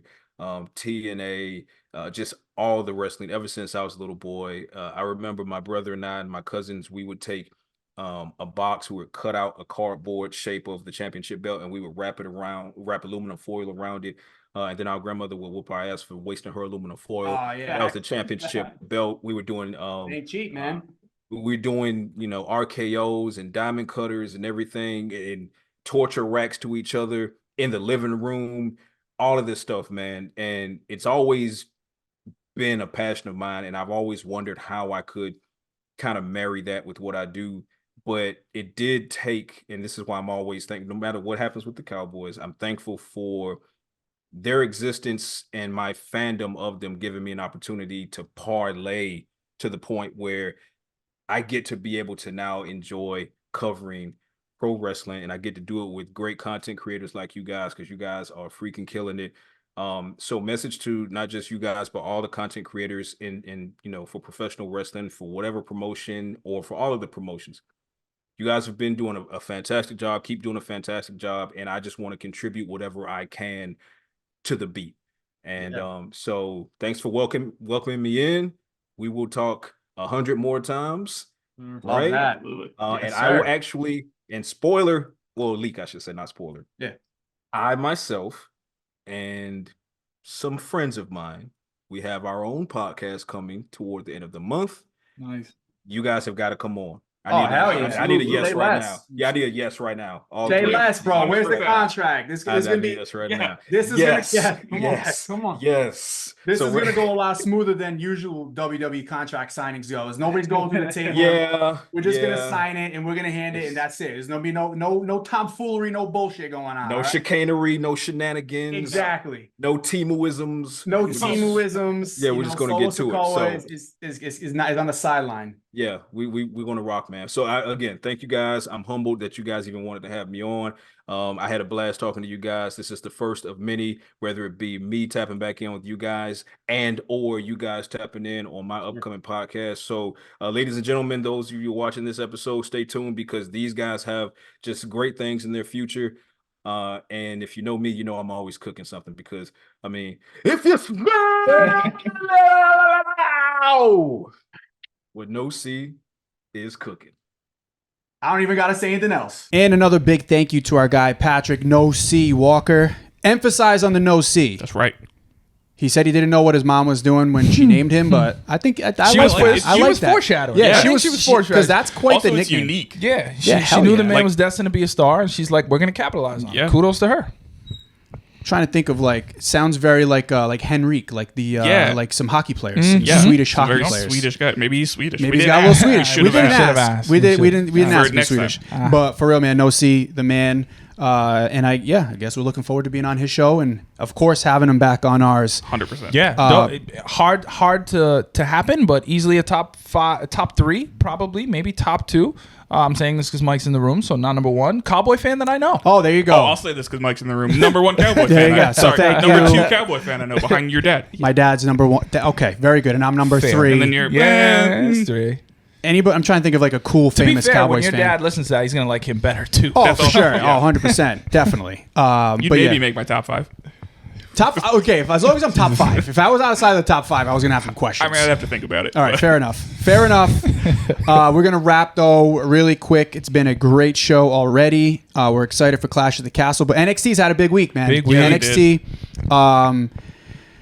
NXT on Tuesday night was awesome because they hyped up the fact that Cody was going to be there, and then his moment with Trick Williams was awesome. Do you guys like that they pre-announced it? Because I felt like they missed the chance on such a pop. What a pop! Yeah. They didn't announce it because they announced it and they doubled down. They were like, Cody's bringing a gift. Yeah, exactly. Like, it was, yeah. It's like if they had just had him, if they done the pop, everything the same, just had him show up and didn't announce it, man, that pop would have been insane. It would have been crazy for sure. Those 150 people that are there would have sounded like 15,000. Yeah, facts. I love that they're still there though. No, I know, and it's same people every week. Yeah. Like, it gives you vibes of the early wrestling, not only territories, because those are the people who goes, but like early Manhattan Center. You think of the super fans like Vladimir and other folks that you're used to seeing. It's cool. It's nice. It reminds me a lot of like the old 80s NWA. Yeah. Where they were literally in a sound studio and there were like 15 people there. It has that vibe to it that I love. I like it. And then like just hearing Cody's music in that setting was so bizarre, but it was cool in a cool way. But yeah, that moment he had with Trick Willie was dope. Trick incredibly over, obviously, with the crowd. Did I miss something? Did they say something to Cody? And because I saw Trick kind of like quiet them down when Cody was about to start talking. Did anybody else see that? They were chanting something. I did hear something. I didn't make it out. I do know what you mean. I don't know if it was as much as they were saying something that maybe Cody wouldn't have loved and Trick was trying to, get ahead of it, or if it was Trick just saying like, "Yo, listen to the champ." Maybe champ speaking right now. It almost I couldn't fully make it out, but it kind of sounded like they were trying to do a whoop that Trick chant.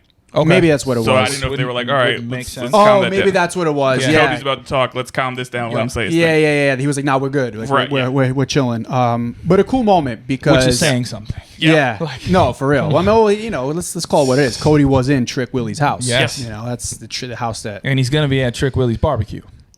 4th of July weekend. They should actually do that. I wouldn't be surprised if they do.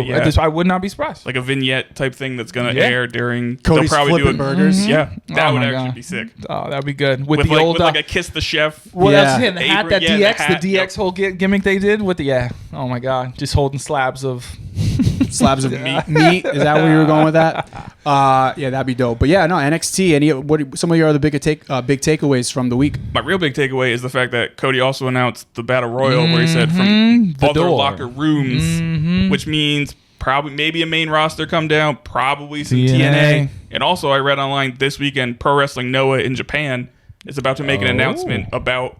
It's assumed they're going to make an announcement about a partnership with WWE because it's something along the lines of, we're going to make an announcement with WWE. So I wouldn't be surprised if we see some Noah people show up. That would be dope. 25-man battle royal, over the top rope battle royal to see who will be facing Trick Williams for the NXT championship. Now, the real question, especially with the way they teased multiple locker rooms, do they do the classic battle royal, everybody in at once, or do they do a Rumble style one at a time so that way you get a big pop when a new guy shows up? I hope so, because we had the Casino Gauntlet Battle Royal recently where they had some, Forbidden Door, they opened the door to some folks. I think you have to do that. I think you need to lean in, especially, I think that crowd we know at NXT is knowledgeable and they're bright and they're marks, but it's a smaller crowd. Right. So the odds of them knowing every one of these folks who are going to come out is probably lower. So I think you have to lean into that and go that way. Yeah, and also, like, if they're just in the ring, you're counting on, even for the TV audience, you're counting on the announcers to be like, that's so-and-so. Exactly. Right. Now I got to rattle off 25 names in 30 seconds before they all get tossed out. Like, you could show the big, like, surprise people entrances. Yeah, entrances. But I think it works way better if they do it Rumble style. They come in one at a time. How do you do that, though? Like, you already have 20 guys in the ring, and then you have 5 come out. NXT guys in the ring already, and then the other guys get the entrance. Yeah. But then that's like a shade on the NXT guys who are there all the time, right? Or do you tease it through the first hour, depending on how long you have the battle royal be, like guys showing up to the arena? That's also possible. Oh, so-and-so, I can't believe he must be here for the battle royal. And then they tease that, so that way when they do enter the ring, there's already that like setup of like, shit, we already saw it. We knew it. Like, that's crazy. He's here, Yeah, either way, they have to make it a point to highlight them singularly or specifically in a way that folks are like, oh wow, this is so and so. And I just love that Cody's acknowledging the NXT champion. Yes. Like, to me, that, like, again, it goes back to what conversation we had with No C, where we was basically like, he's such a great ambassador for not just WWE but for professional wrestling. Because they had the moment backstage with oh my God, I'm thinking of Ty Dillinger, but I'm Sean Spears. Yeah, that's Spears. what I wanted to allude to. That was awesome. And then the other Sean guys, Spears, Lexus King, and All Ego Ethan Page. And the comment from Cody was, you guys are in a good place now. Yeah. And it's just like, again, and I know we've talked about it, the Easter eggs, the crumbs that Hunter is leaving to, throw shade at AEW in his own little way. And that was another example of it. Yeah. Yeah. And it sets it up really nice for this whole quote unquote forbidden door thing, but also Cody acknowledging the lower tier title, right? Technically, with NXT, and telling Trick, hey, by the way, title over his shoulder, you still got another mountain to climb, right? Like, hey, kid, good job. And it was perfect because it makes me feel like it's dusty out there. Yeah. Like that's I'm like, fuck. I'm like, he's his dad. Yeah. And yesterday was the anniversary of his death. His death. I think they said Tuesday night. Yeah. Yesterday. Which was yesterday. Oh my god! I keep thinking it's Thursday. It's when we usually record. No, I thought that was awesome, and it was perfect the way they set it up. Because Trick, he framed the question. He's like, well, you tell me what's next, and he's like, I also this love is what you can achieve. Yeah, like they never do that, but you have the lesser guy be like, all right, well, how do I get even better? And I thought that was an awesome touch. No, it's awesome. Promo. It speaks to, like you just mentioned, we talked with No C in terms of who was better. Right now, where the business is, the Renaissance era, TKO, everything. Like, you literally got a once-in-a-lifetime type of cat in Cody where he's perfect in every single facet. And also, the thing I love about him is you have Trick. Not too often you see a black heavyweight champion. Right. Cody also is perfect because he understands, even to the comment of the cookout. Like, he's putting himself out there and he's understanding, listen, this is the culture of wrestling is shifting. Yep. And if I'm going to now speak to every market and every audience, I need to do the same and make sure I'm inclusive of all of it and know what's going on. And I love that about him. You're not always gonna get that with your champion, even your babyface champion. It isn't always gonna translate outside of the ring and another promotion, different things. He just hits a home run every single time. Yep. Yeah, I mean, and if you just look at NXT as a whole, it feels like a culture change in regards to the whole landscape, right? When you've had Sexy Red being one of your mouths of PLE, and you have night after she got arrested, apparently. Well, no, later on that night, I think, wasn't it? No, I thought I read it was Saturday night. She got Saturday arrested, night? and then Sunday she flies. She got into a fight at the airport. Yeah, on her way to Vegas for. Is that what it was? I thought it was on her way out. It's called living the gimmick, Flanagan. Yeah, it's called living the gimmick. I'm not hating on it. I'm just saying it's impressive. Did you bail her out? Were you her one call from jail? I wasn't going to say this, but yeah, I'm in the hole a lot of money now. But it is what it is for her. I was going to say,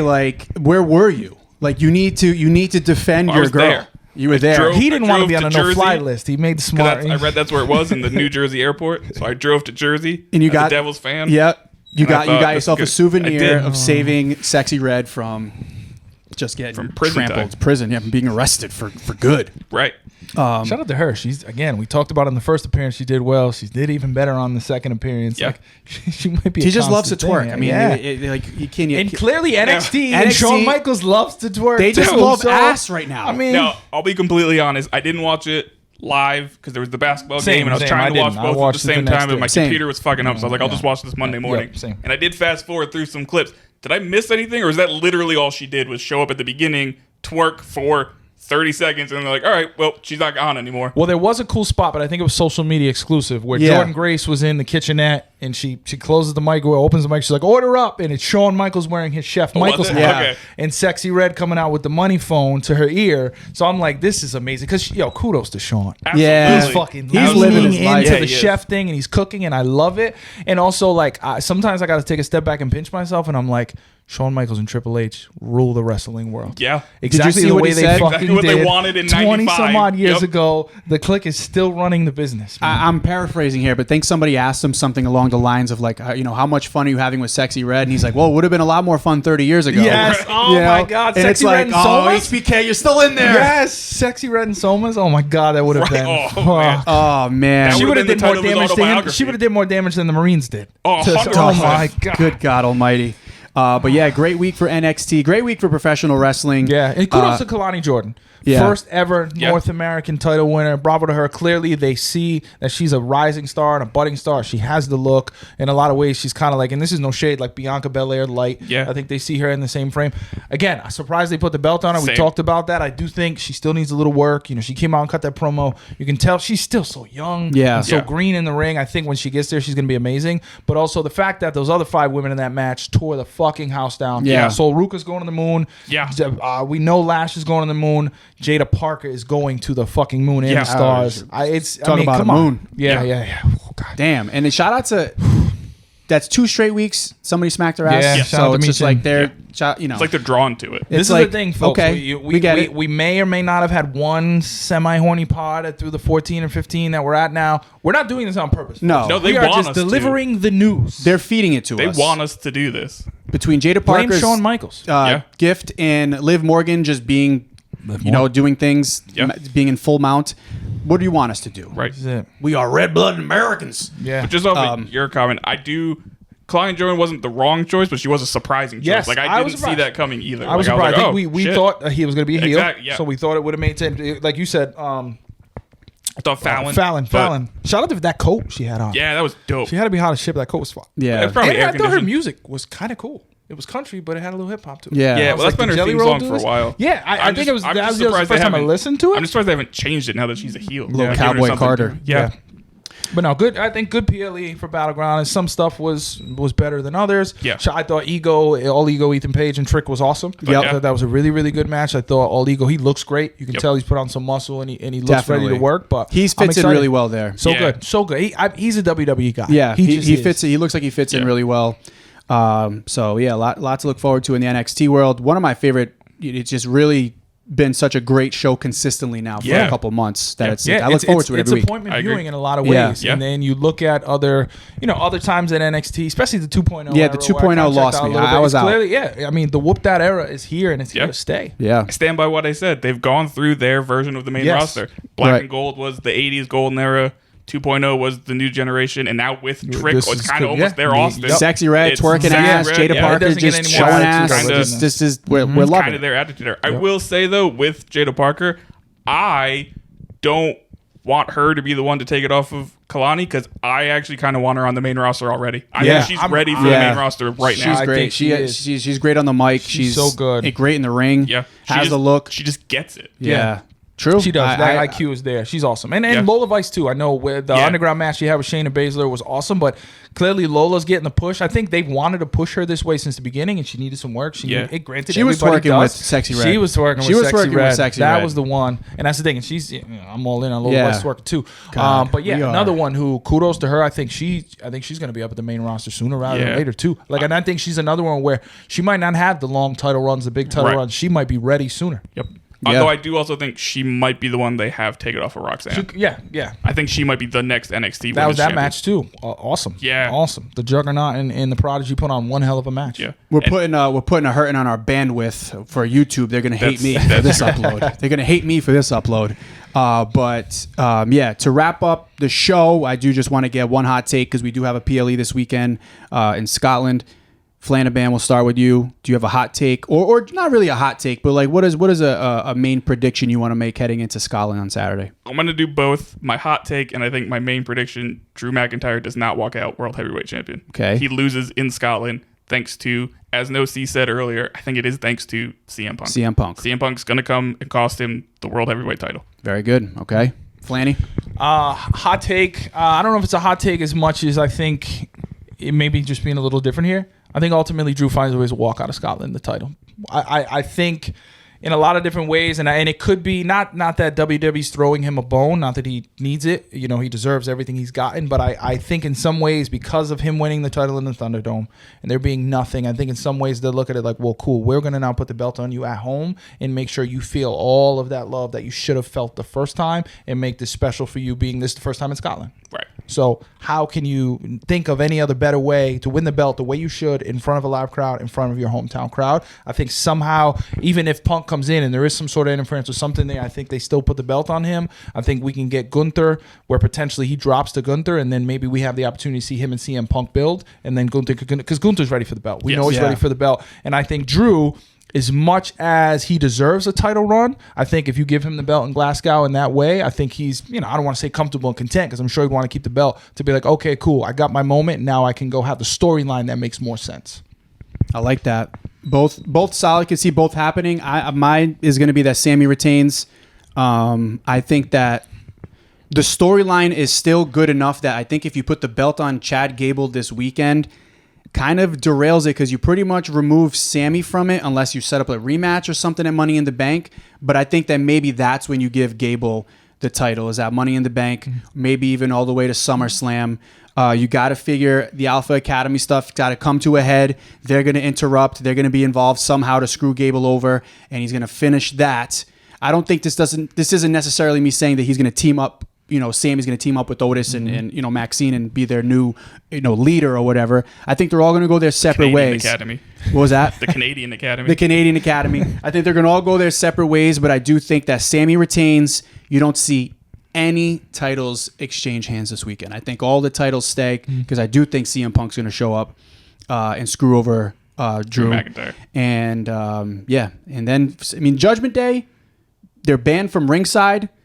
But is this story with Liv too hot? Do they make an appearance some way, somehow? Is she there? Do we get more teases between her and Finn? Mm-hmm. These are all questions to be had because they're probably not going to be a SmackDown. So they could really throw a wrench at us. In Judgment Day is not there, but Liv ultimately cost Drew McIntyre on behalf of Priest to $4. So anything is fucking in the mix. Anything is possible. That's why we love it. That's why we love it. Follow us all on social media. Stay tuned. Make sure you continue to like, subscribe, share with your friends. It's only going to continue to get bigger. It's only going to continue to get better. We love you guys, and we appreciate you tuning in again. Peace.